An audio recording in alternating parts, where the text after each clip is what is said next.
Good afternoon, Wealth Advocates Nation. It's great to have everybody back. We're glad to be doing another one of these instructional videos and hoping that we can add a little bit of value to your financial life.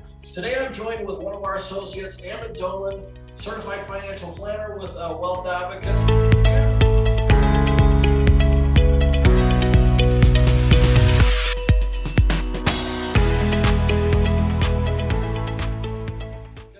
Amit, by way of introduction, tell us a little bit about yourself.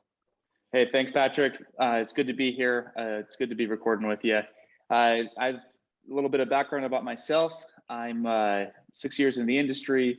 I went to school at BYU, did my master's degree at University of Northern Colorado. Both of those were, believe it or not, in jazz piano performance. As you can see, I have a desire to help people in the financial industry. So that's how I ended up over here. Awesome. Alan, we're glad you're here. Let's talk about Roth conversions, and let's end with, should I convert to a Roth IRA? A very timely topic right now at this time of year. So tell us, should we do it? Yeah, I mean, it really just depends on your situation. As you know, the government's trying to pass some laws that change the taxes and tax situations for a lot of people. It really depends on your income. It really depends on what your tax situation looks like for this current year and what your future tax situation might be down the road.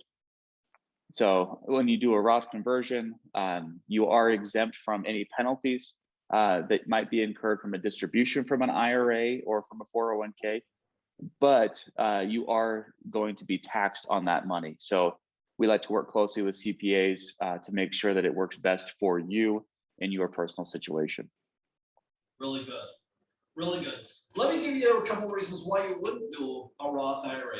In 2010, we changed the tax code so that there's an unlimited amount that you could convert in any given year. But as you just articulated, you do have to pay the taxes on it. So here's the first equation. Why you would not want to do a Roth IRA conversion. And that is, maybe your tax rates today are higher than they will be in the future. If you retire and you take lower income, that's the whole strategy behind a Roth IRA conversion. It is, maybe I should just take it out of the IRA because my income will be lower, therefore my income taxes will be lower. If you have questions about that, give us a call. There's a link at the bottom of this screen to set an appointment with Ammon or I.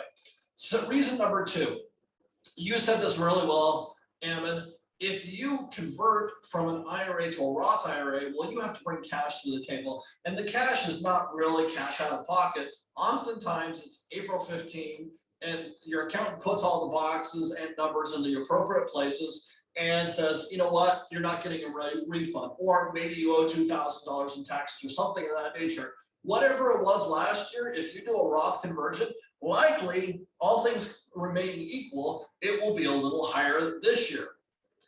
Here's a third reason. Third reason is somebody one day, we hope, is going to inherit this account, whether it's an IRA or a Roth IRA. What if their income brackets are lower than yours are?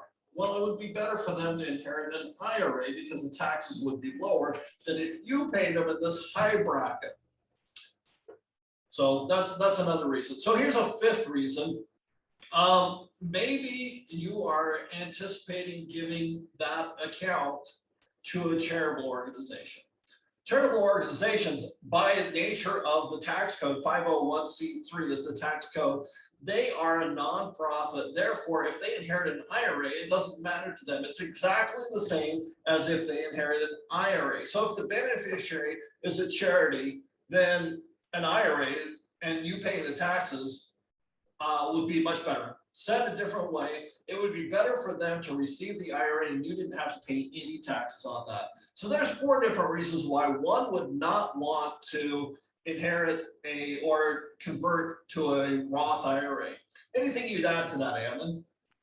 No, that was well said, Patrick. It's really helpful to consider all these different situations.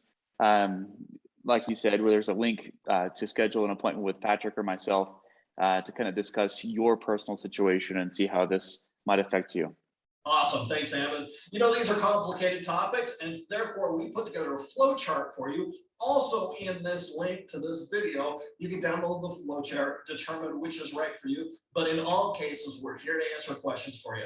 So on that note, Ammon, thanks for joining us today. It's great to meet with everybody, and I hope you found this information valuable.